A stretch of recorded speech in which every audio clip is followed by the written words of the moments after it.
আজি ৭-১-২০২৪ বৰ্ষৰ প্ৰাতঃ মুৰলী ওম শান্তি অব্যক্ত বাপ-দাদা ৰিভাইজ ৩১-১২-১৯৯৭ চন। আজি বাবাই কৈছে, এই নৱবৰ্ষক মুক্তিবৰ্ষৰূপে পালন কৰা, সফল কৰা, সফলতা প্ৰাপ্ত কৰা। আজি বাপ-দাদাই নিজৰ নৱজীৱন শ্ৰেষ্ঠ আত্মাসকলক, নৱযুগ ৰচয়িতা আত্মাসকলক নৱবৰ্ষৰ অভিনন্দন জনাই আছে হওক। জগতৰ কাৰণে নতুন বছৰ আৰম্ভ হৈ আছে। তোমালোক সন্তানৰ মনত নৱযুগ স্মৃতি উদয় হৈ আছে। যেনেকৈ নতুন বছৰ কাইলৈৰ পৰা আৰম্ভ হ'ব, তেনেকৈ নৱযুগো কাইলৈ আহিব। এনেকুৱা স্মৃতি জাগেনে যে আমাৰ নতুন যুগ সমাগত? যেনেকৈ আজি নতুন বছৰৰ কাৰণে মনুষ্য আত্মাসকলৰ অন্তৰ আনন্দিত হৈ আছে, অল্পকালৰ উচ্ছ্বাস জাগি আছে, তেনেকৈ তোমালোক আত্মাসকলৰ নৱযুগ আগমনৰ সদাকালৰ আনন্দ আছে। এনেকুৱা লাগে যেন আজি আৰু কালিৰ কথা। আজি পুৰণা যুগ, কাইলৈ নতুন যুগ সমাগত। ড্ৰামা অনুসৰি আজি আৰু কালিৰ কথা এনেকুৱা স্পষ্ট স্মৃতি অনুভৱ হয়নে, নে কেৱল নতুন বছৰ উদযাপন কৰিবলৈ আহিছা? নতুন বছৰে নৱযুগৰ স্মৃতি আনি দিয়ে। এইটো উৎসাহ উদ্দীপনা অন্তৰত থাকেনে যে কাইলৈ মই কি হ'ম? নিজৰ শৰীৰৰূপী নতুন পোছাক সন্মুখত আহেনে? স্মৃতিত আছেনে তোমালোকৰ নতুন শৰীৰ নতুন যুগত কিমান সুন্দৰ আছিল? কেনেকুৱা যুগ আছিল? কেনেকুৱা ৰাজ্য আছিল? কেনেকৈ প্ৰকৃতিৰ দাসী আছিল, শত্ৰুপ্ৰধান আছিল? সেই ৰাজ্য অধিকাৰী স্থিতিৰ স্মৃতি স্পষ্ট হৈ আছেনে? দেখিবলৈ পাইছানে সেই নতুন সৃষ্টি কিমান সুন্দৰ? এক ছেকেণ্ডত নিজৰ ৰাজ্য অধিকাৰৰ অনুভৱ কৰিব পাৰানে? নে কৰি আছা? বছ এক ছেকেণ্ডত নৱযুগলৈ গুচি যোৱা। যাবলৈ জানানে? কিমানবাৰ এই ৰাজ্য অধিকাৰ প্ৰাপ্ত কৰিছা? স্মৃতিত আছেনে? অনুভৱ কৰা নিজৰ ৰাজ্য কিমান মৰমৰ, ওপৰমো হয়, লগতে মৰমৰো হয়। গতিকে ছেকেণ্ডত বছ আমাৰ ৰাজ্য আৰু আমাৰ বিশ্ব ৰাজ্য অধিকাৰী স্বৰূপী স্মৃতিত উদয় হৈ যাওক। তেওঁলোকে নতুন বছৰত ইজনে সিজনক অল্পকালৰ উপহাৰ দিয়ে আৰু পিতাই নৱযুগৰ বিশ্ব ৰাজ্য অধিকাৰী উপহাৰ দিয়ে। এই অবিনাশী উপহাৰ এই সময়ত পিতাৰ দ্বাৰা তোমালোকে সকলোৰে বাবে অটল নিয়তি হৈ যায়। যি নিয়তিক কোনেও খণ্ডন কৰিব নোৱাৰে, অবিচল অখণ্ড হয়। তেন্তে এনেকুৱা উপহাৰ পাই গলা নহয়, গতিকে এইটো উপহাৰ যতনেৰে ৰাখিবা। কোনোবা ডাকুৱে যাতে এই উপহাৰ লৈ নাযায়। সকলোৰে ওচৰত দৈত্য তলা আছে নহয়? আজিকালি একক তলাই কাম নিদিয়ে, দৈত্য তলা লাগে। গডৰেজৰ তলা নহয়, গডৰ তলা লাগে। গতিকে ঈশ্বৰে এনেকুৱা তলা দিছে যিটো কোনেও ভাঙিব নোৱাৰে। যদি এলেহুৱা হৈ যোৱা, তেতিয়া ডাকু আহিব। ডাকুও বুদ্ধিমান হয়, সিহঁতে গম পাই যায় যে এওঁৰ তলা আজি ঢিলা, সেইবাবে এলেহুৱা নহবা। গতিকে এই নতুন বছৰত নিজৰ প্ৰতি আৰু সেৱাৰ প্ৰতি কিবা নতুন পৰিকল্পনা কৰিছানে? সন্মিলন পাতিব লাগে, বক্তৃতা দিব লাগে, সেইবোৰেতো আছেই। নতুন পৰিকল্পনা কি কৰিছা? বাপ-দাদাই এই নতুন বছৰত দেশ বিদেশত বিভিন্ন বৰ্গৰ বিশেষ আত্মাসকলক এটি ফুলৰ থোপা চাব বিচাৰে। বৰ্গৰ সেৱাটো বহুত কৰিছা নহয়? এতিয়া প্ৰতিটো বৰ্গৰ এনেকুৱা এটি এটি ৰত্ন তৈয়াৰ কৰা, এটাও বৰ্গ যাতে বাদ পৰি নাযায়। কিয়? এতিয়া যিহেতু সময় সমীপত আহি আছে, গতিকে কোনো এটা বৰ্গই যাতে অভিযোগ নকৰে যে আমাৰ বৰ্গ থাকি গ'ল। এটা এটা বৰ্গত বিশেষ একোগৰাকী গুণসম্পন্ন থাকক, যিয়ে মাইকৰ কাম কৰিব পাৰে। কিয়নো যিহেতু সময় সমীপত আহি আছে, গতিকে সকলো বৰ্গৰ সকলো ধৰ্মাৱলম্বীৰ মুখেৰে এটাই আৱাজ ওলাওক যে পিতা আহি গ'ল। কিয়নো এই সংগম যুগতেই সকলো ধৰ্মৰ প্ৰতিষ্ঠাপক আত্মা বা সকলো বৰ্গৰ আত্মাত বীজ সিঁচিব লাগে। তেওঁলোকে ইমান শক্তি নিজৰ ভিতৰত লৈ যাব যি আকৌ নিজৰ নিজৰ সময়ত বৰ্গ বা ধৰ্মৰ উদ্ভাৱক হ'বগৈ। গতিকে সকলো বীজ তোমালোকে তৈয়াৰ কৰিব লাগে, যি সময় অনুসৰি নিজৰ নিজৰ বিভাগৰ নিমিত্ত হ'ব, কিয়নো বীজ হৈছে পিতা আৰু তোমালোক ব্ৰাহ্মণ আত্মাসকল হৈছে শিপা। সকলো আত্মা বীজ আৰু শিপাৰ দ্বাৰাই ওলায়। গতিকে এনেকুৱা ফুলৰ থোপা পিতাৰ সন্মুখত আনা, বিদেশীসকলেও আৰু দেশীসকলেও এটা এটা আৰ্হি আনা। আৰ্হিৰ অন্য অনেক স্বত হৈ যায়, কিন্তু একো একো গৰাকী শক্তিশালী মাইক হওক। এনেকুৱা বীজ বুলিয়ে কোৱা, ধৰ্ম বা বৰ্গ বুলিয়ে কোৱা, বা বিভিন্ন ফুলৰ থোপা বুলিয়ে কোৱা, তৈয়াৰ হ'ব লাগে, এটাও যাতে বাদ নপৰে। তেতিয়া বিশ্ব কল্যাণকাৰী বা সৰ্ব আত্মাৰ নিমিত্ত উদ্ধাৰ কৰোতা আত্মা। এটা শাখাও যাতে কম নহয়, সকলো শাখা লাগে। লাগিলে তোমালোকৰ নৱযুগত বহুত বৰ্গ নাথাকিব, কিন্তু সেই আত্মাসকলৰো দাপৰত বা কলিযুগত যিসকল উদ্ভাৱক নিমিত্ত হয়, তেওঁলোকেও শক্তি তোমালোকৰ দ্বাৰাই পাব। যেনেকৈ সকলো ধৰ্ম পিতাই তোমালোকৰ আগত পিতাৰ পতাকা, প্ৰত্যক্ষতাৰ পতাকা উত্তোলন কৰাত সহযোগী হ'ব, এনেকৈয়ে সকলো বৰ্গৰ সকলেও প্ৰত্যক্ষতাৰ পতাকা উত্তোলন কৰাত সহযোগী হ'ব। তেতিয়া কোৱা হ'ব সকলোৰে সহযোগত সুখময় সৃষ্টিৰ স্থাপনা।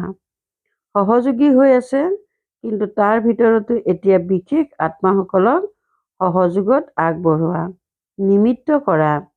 নিমিত্ত হোৱাৰ বীজ সিঁচা। বুজিলা কি কৰিব লাগে? বিদেশতো এতিয়া IP বা VIPৰ সংযোগটো সহজ হৈ গ'ল নহয়।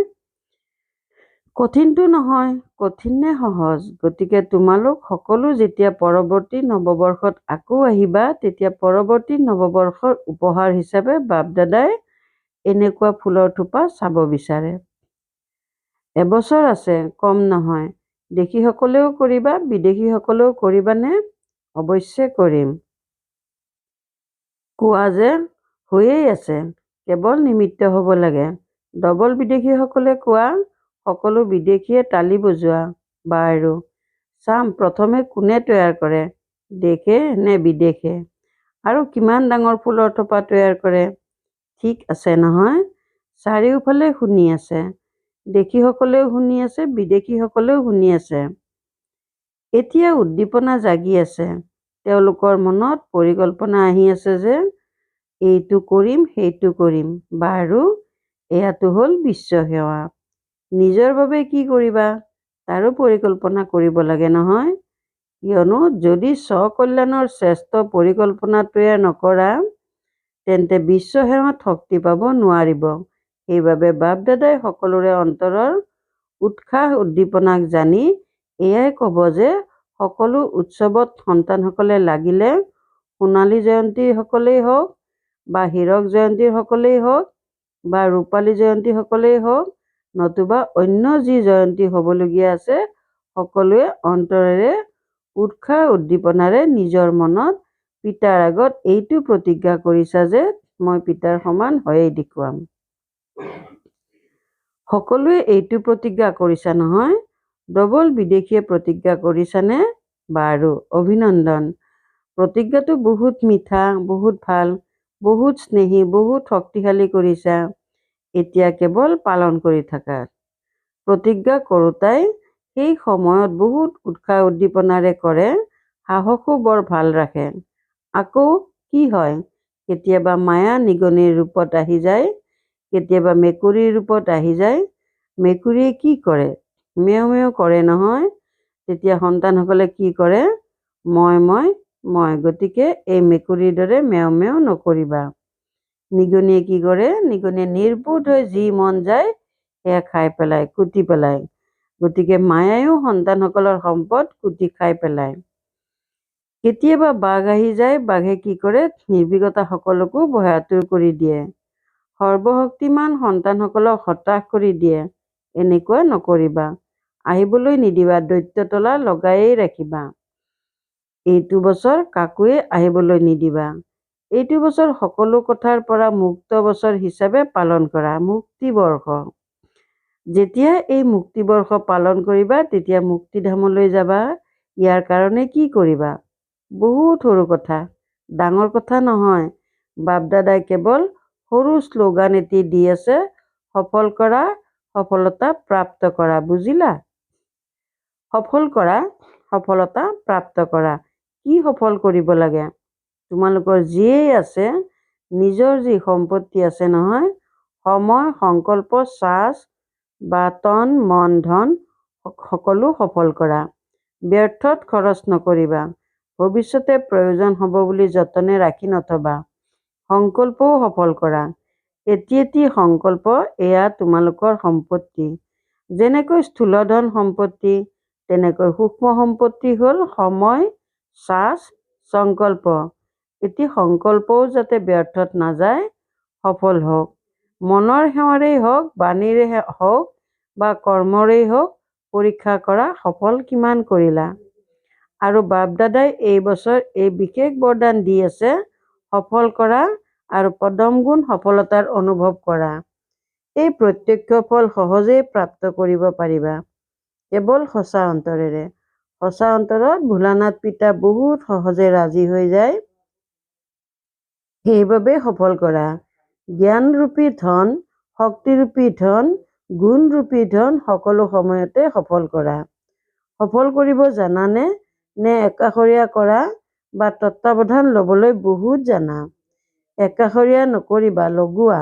যিহেতু কোৱা যে অকস্মাত সকলো হ'ব, সদায় প্ৰস্তুত হ'ব লাগে।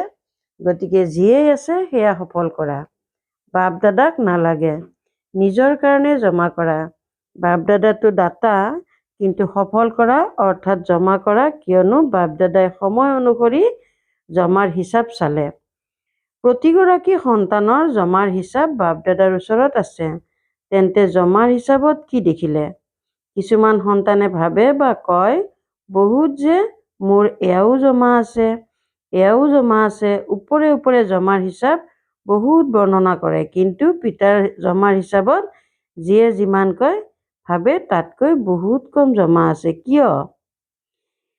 সেই প্ৰথম পাঠ মই আৰু মোৰ বোধ।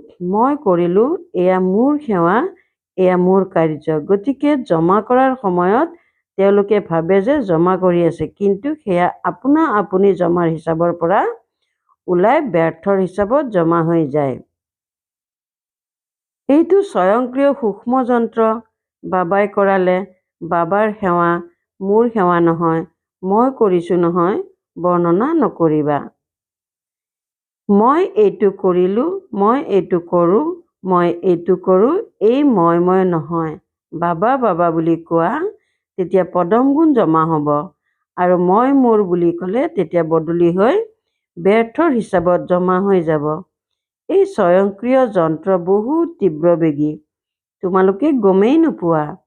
ইয়াৰ পৰীক্ষাও বহুত সঁচা অন্তৰেৰে মোৰ বোধৰ পৰা উপৰাম হৈ কৰোঁতাই কৰিব পাৰে। যেতিয়া তোমালোক আদি ৰত্নই আদিত স্থাপনেৰে অৰ্থ ওলালা, সেৱাত ওলাওঁতে তেতিয়া কি ভাৱ আছিল? কি বাণী শুনাইছিল? মোৰ বোধ আছিল নে? বাবা বাবা বুলি ক'লা, তেতিয়াহে বাবাৰ উত্তৰাধিকাৰী হ'লা। যিসকল আজি সেৱাৰ আদি হ'ল, এয়া বাবা বাবা বুলি কোৱাৰ প্ৰমাণ। এতিয়া বাপদাদাৰ ওচৰলৈ উত্তৰাধিকাৰী গুণধাৰী বহুত কম আহে। কিয়? বাবা আৰু মোৰ বোধ সানমিহলি হৈ আছে। সেইবাবে এইটো বছৰত বাপদাদাই খোলা অন্তৰেৰে বৰদান দি আছে, যিমান জমা কৰিব বিচাৰা সিমান কৰি লোৱা, কৰি লোৱা, কৰি লোৱা। সফল কৰি সফলতা মূৰ্ত হোৱা। বাৰু এতিয়া কোনটো উৎসৱ পালন কৰিলা? ৰূপালী জয়ন্তী। ৰূপালী জয়ন্তীৰ সকলে হাত উঠোৱা। যিসকলে উৎসৱ পালন কৰিলা সেইসকলে হাত উঠোৱা। ডবল উৎসৱ পালন কৰিছা, ভাৰতৰো লগতে বিদেশৰো। এই উৎসৱ পালন কৰাটো ভাল, অৰ্থাৎ নিজে নিজক দৃঢ় প্ৰতিজ্ঞাৰ মোহৰ লগোৱা। উৎসৱ পালন কৰিলা, বাপদাদাৰো দৃশ্য ভাল লাগে। লগতে যি সংকল্প কৰা তাক এনেকুৱা সৰ্বশক্তিমান চৰকাৰৰ মোহৰ লগোৱা যাতে সদায় অবিনাশী অবিচল হৈ থাকে। পালন কৰা অৰ্থাৎ প্ৰতিজ্ঞা পালন কৰা। তেন্তে এনেকুৱা দৃঢ় মোহৰ লগাইছানে নে কেঁচা মোহৰ লগাইছা? দৃঢ় লগাইছানে? এই ৰূপালী জয়ন্তী হোৱা কুমাৰসকলে হাততো ধুনীয়াকৈ লৰাই আছে। দৃঢ়তাৰে পালন কৰিছানে? ভাল কথা। এইটো দৃশ্য পাহৰি নাযাবা। কেতিয়াবা কিবা দুৰ্বলতা আহিলে তেতিয়া নিজৰ উৎসাহৰ ফটো সন্মুখত আনিবা।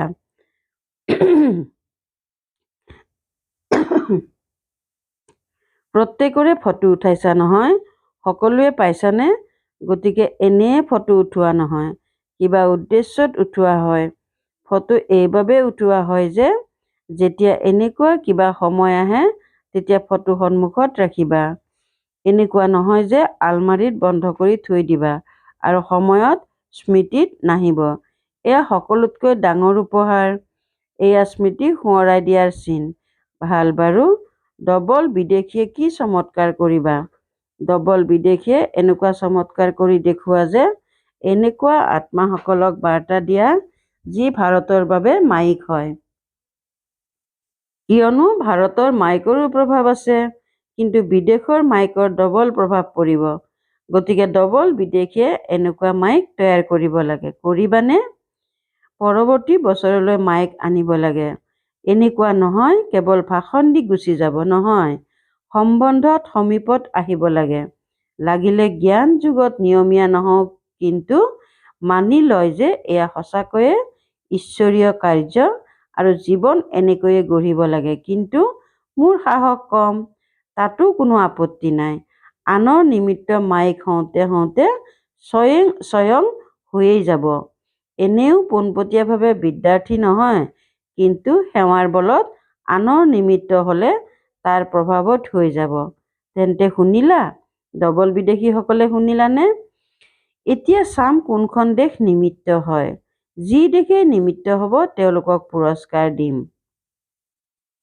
সকলো নৱযুগ বিশ্ব কল্যাণকাৰী নৱজীৱনৰ দ্বাৰা বিশ্ব পৰিৱৰ্তক আত্মাসকলক সদায় সফল কৰিলে সফলতামূৰ্ত হওঁতা আত্মাসকলক সদায় নিজৰ কৰা প্ৰতিজ্ঞাক সাকাৰ স্বৰূপ দিওঁতা অবিচল অখণ্ড স্বৰূপ আত্মাসকলক সদায় উৎসৱত থাকি আনকো উৎসৱৰ দ্বাৰা উৎসাহ দিওঁতা আত্মাসকলক বাপ দাদাৰ নৱবৰ্ষ আৰু নৱযুগ স্থাপনৰ বাবে অভিনন্দন, অভিনন্দন, অভিনন্দন। লগতে সাহস ৰাখি সকলো সন্তানক আগবাঢ়ি যাওঁতা সন্তানৰ সাহস আৰু পিতাৰ সহায়। এনেকুৱা সন্তানসকলক বাপ দাদাৰ স্নেহ সহিত স্মৰণ আৰু নমস্কাৰ। ৰাতি 12 বজাৰ পাছত বাপ দাদাই সকলো সন্তানক পুনৰ নতুন বছৰৰ শুভেচ্ছা জনালে। সকলো বিশ্বৰ চুকে কোণে বিশ্বৰ চাৰিওফালৰ বিশেষ নৱজীৱনধাৰী সকলোকে নতুন বছৰৰ লগতে নৱযুগৰ অভিনন্দন, অভিনন্দন, অভিনন্দন। ব্ৰাহ্মণ সন্তানসকলৰ বাবেতো প্ৰতিটো দিন প্ৰতিটো ছেকেণ্ড নতুন। গতিকে এতিয়া পুৰণা বছৰৰ বিদায় আৰু নতুন বছৰৰ শুভেচ্ছা। এনেকৈ সদায় প্ৰতিটো ছেকেণ্ডত যিয়েই সংকল্প কৰা, কৰ্ম কৰা, প্ৰতিটো কৰ্ম সংকল্প শুভেচ্ছাৰে যোগ্য হওক। যিয়েই সম্পৰ্কত আহে তেওঁ সদায় শুভেচ্ছা শুভেচ্ছা এয়াই গীত গাই থাকা। এই নতুন বছৰত সকলোকে যাকেই পোৱা বা যিয়েই লগত থাকে তেওঁলোকক সদায় অভিনন্দনৰ দিলখুচ মিঠাই খুৱাই থাকা আৰু সদায় আনন্দত মনেৰে নাচি থাকা আৰু সেৱাত সকলোৰে আনন্দৰ সম্পদ ভৰপূৰ কৰি বিলাই থাকা। গতিকে এনেকুৱা নৱজীৱন নতুন উৎসাহ উদ্দীপনাৰ চাৰিওফালৰ সন্তানসকলক নতুন বছৰৰ লগতে অভিনন্দন, অভিনন্দন। শুভৰাত্ৰি আৰু সুপ্ৰভাত। ভাল বাৰু। ওম শান্তি। বৰদান: দৃঢ় নিশ্চয়তাৰ আধাৰত সৰ্বদা বিজয়ী হওঁতা পিতা ব্ৰহ্মাৰ স্নেহী হোৱা। দৃঢ় নিশ্চয়তাৰ আধাৰত সৰ্বদা বিজয়ী হওঁতা পিতা ব্ৰহ্মাৰ স্নেহী হোৱা। যিসকলে দৃঢ় নিশ্চয় ৰাখে তেতিয়া নিশ্চয়ৰ বিজয় কেতিয়াও নোহোৱাকৈ নাথাকে। লাগিলে পাঁচোটা তত্ত্বই বা আত্মাই যিমানেই বিৰুদ্ধাচৰণ নকৰক, কিন্তু সেইসকলে বিৰুদ্ধাচৰণ কৰিব আৰু তোমালোকে অটল নিশ্চয়ৰ আধাৰত সমাহিত কৰাৰ শক্তিৰে এই বিৰুদ্ধাচৰণক সমাহিত কৰি ল'বা। কেতিয়াও নিশ্চয়তা অস্থিৰতা আহিব নোৱাৰে। এনেকৈ অবিচল হৈ থাকোঁতা বিজয়ী সন্তানেহে পিতাৰ স্নেহী হয়। স্নেহী সন্তান সদায় পিতা ব্ৰহ্মাৰ বহুত সমাহিত হৈ থাকে। শ্লোগান: সকলো সম্পদৰ চাবি প্ৰাপ্ত কৰিবলৈ হ'লে পৰমাত্মা স্নেহৰ অনুভৱী হোৱা। সকলো সম্পদৰ চাবি প্ৰাপ্ত কৰিবলৈ হ'লে পৰমাত্মা স্নেহৰ অনুভৱী হোৱা। ওম শান্তি। অব্যক্ত চাইলেন্সৰ দ্বাৰা ডবল লাইট ফৰিষ্টা স্থিতিৰ অনুভৱ কৰা। প্ৰতিটো কথাত, বৃত্তিত, দৃষ্টিত, কৰ্মত উপৰামবোধৰ অনুভৱ হওক। এওঁ কৈ আছে, কিন্তু উপৰাম স্নেহী যেন লাগিছে। আত্মিক মৰমৰ ১ম নম্বৰৰ ব্ৰহ্মাৰ আত্মাৰ সৈতে তোমালোকে সকলো ফৰিষ্টা হৈ পৰমধামলৈ যাব লাগে। সেয়েহে মনৰ একাগ্ৰতাৰ প্ৰতি মনোযোগ দিয়া। আদেশেৰে মনক চলোৱা। ওম শান্তি।